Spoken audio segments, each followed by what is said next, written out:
samles her i dag.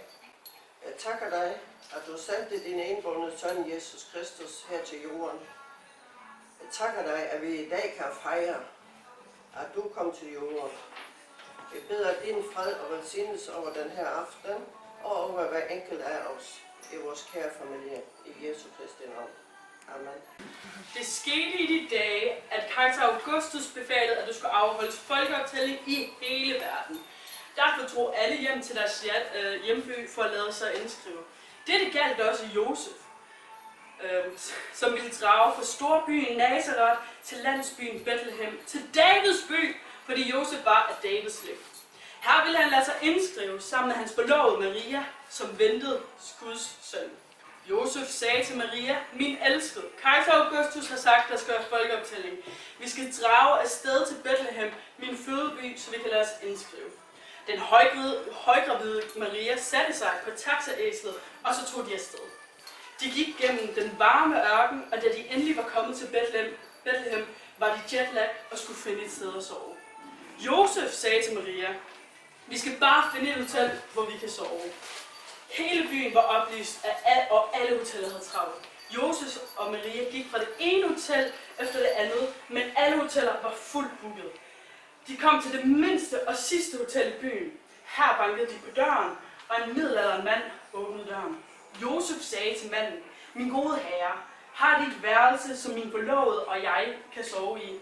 Manden sagde til Josef, desværre, alle er booket. Josef sagde til manden, har de slet ingenting? Resten af byen er fyldt, og min forlovede er gravid, og hun har brug for at hvile. Sove derude? Ja, det er ikke ligefrem d'Angleterre, men der er varmt. Maria sagde til manden, ordentlig syg, G. Tak skal du have. Josef tog Maria og taxaæslet ind i stallen. Her fødte Maria sin søn. Hun kaldte ham Jesus.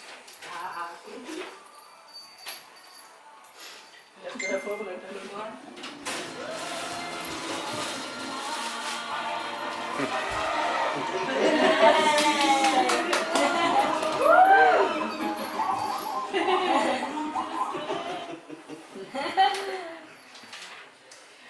Maria svømte hendes nyfødte søn ind i et tæppe og lagde ham i en krybbe.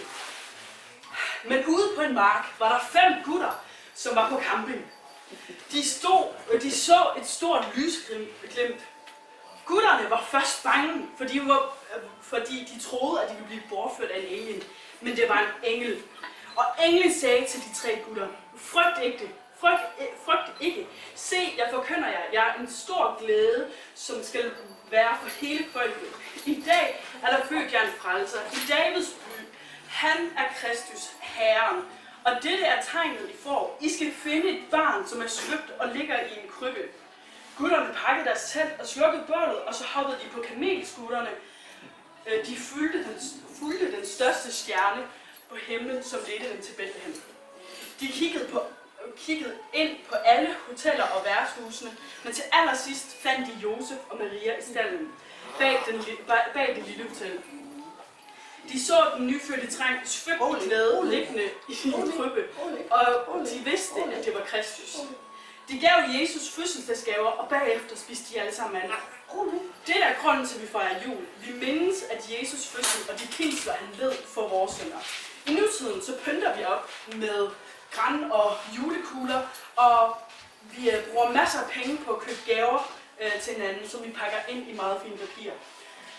Efter gaverne så spiser vi risalemang, og vi spiser Quality Street karameller.